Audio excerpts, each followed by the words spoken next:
And you can see our team, we have 16 Kaggle Grandmasters on staff at H2O out of the 180 in the world. So we have a good chunk of them. And Casanova, you know, and others, they have placed consistently in the top rankings for Kaggle COVID forecast competitions in the last few weeks and months. So they know exactly how to model, and they're helping us implement these methods. And we're also able to go to the Walmart M5 forecasting competition that just finished a week or so ago. And out of the box, driverless, if you just give the data and say go, will land in the top 6%. And if you add this custom recipe that has a good tweety loss, then you get into the top 3%. That's better than even Mario's, the former #1, was able to achieve himself, right? So this is quite remarkable. So the overfitting protection is working, and the generalization of these features here, exponential weighted moving average across lags, you know, all this stuff is computed by driverless and found to be valuable features for this competition. This is highly non-trivial to do by hand, but you can still inspect them and understand it, right? You can see that there is a moving average, an exponentially smoothing, basically, of these features of different lags in the past. If you make this statistic aggregate over the history, that is a good feature. It's not just a neural net that says, oh, I did some LSTM math and here is the outcome. No, this is actually giving you the reasons basically why it's working. It's because it made the right features that you can interpret. And of course, you get a Mojo pipeline out of this too. You can put it in production. So this is a quite remarkable result. So Arno, I mean, what you have is a system that can take a data scientist who maybe isn't an expert in this area and allow them to build and deploy a model that really is best in class, world-class model for that. And they have all the stuff they need there to interpret, like what features were built, and they can look at all the reports, and so they can understand what happened, but they don't have to know whatever technique necessarily was under the hood, right? Yes, there is also an auto report. If you haven't seen that yet, not only do we produce the scoring pipelines, but we also produced an automatic report, a doc file, a Word file that's like 20, 30 pages Word file that explains everything and says what happened. So you're not just getting the best baseline performance of anything, even better than humans sometimes, but you're also getting a report with it that explains what happened, right? And if you're an expert, then you can do more. You can say, oh, wow, interesting, let me do some more features of that nature. And if you're a beginner, then you can say, well, I'm pretty sure it's pretty good, right? But in the end, nothing will help you other than real testing on real test data that's in the future, right? So if you take this and measure it in the next week or two and see how it does, that's the real measure. And that's what Kaggle does, right? So Kaggle gives you a test set, but doesn't give you the answer. And then you make submissions for it, and they will tell you how you did. And that's exactly what gets us here to this 189th place out of 5,500 teams, right? This is the ability to forecast into the future, and you have to do the same. So no matter who you're doing the modeling with or from or whatever, you always have to have a train validation test, you know, some kind of scheme where you know what's going on.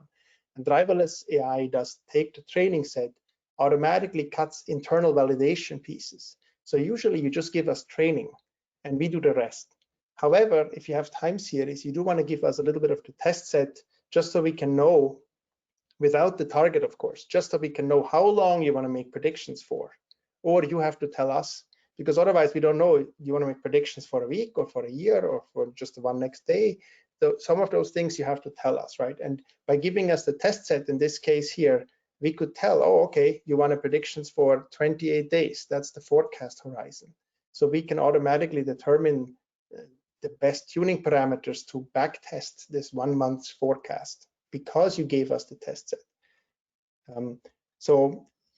The most important thing in all of machine learning is always to know what is it that you are asking the machine to do, right? Is it fitting, or is it generalizing for the prediction later, or is it both? Or, you know, what do you actually want? Do you want the best training error? No, most likely not. You want the best validation error. But what does it mean, validation? On what piece? Is it always the future?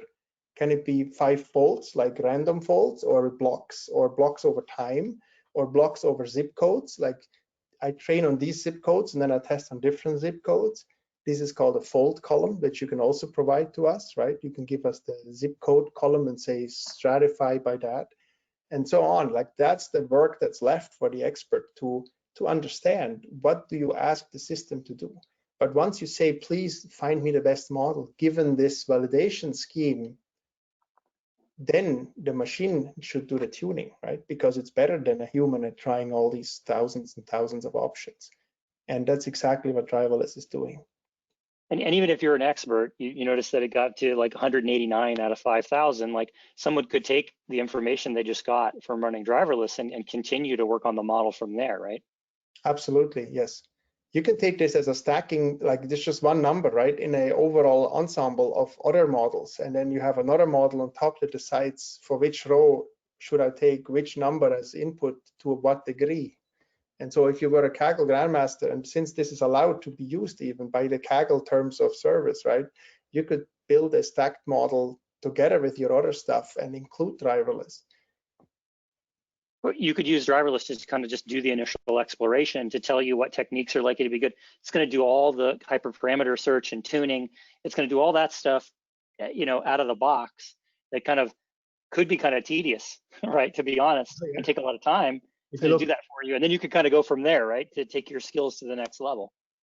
Take the model to the next level. It trained 300 features, right? It created 300 different features, 22 different models for tuning, 27 models for feature evolution, and then it built one final model. And this is all on 25 million rows, right? So it's definitely trying different things, and it is finding good stuff. And it also tries not to overfit, right? That's the hardest part here, is to not just say, oh yeah, I fitted well. You have to not just fit well, you have to also not overfit. So you have to make sure that whatever you predict is then still good on some holdout. And how do you make holdouts for time series? Well, it has to be time-based.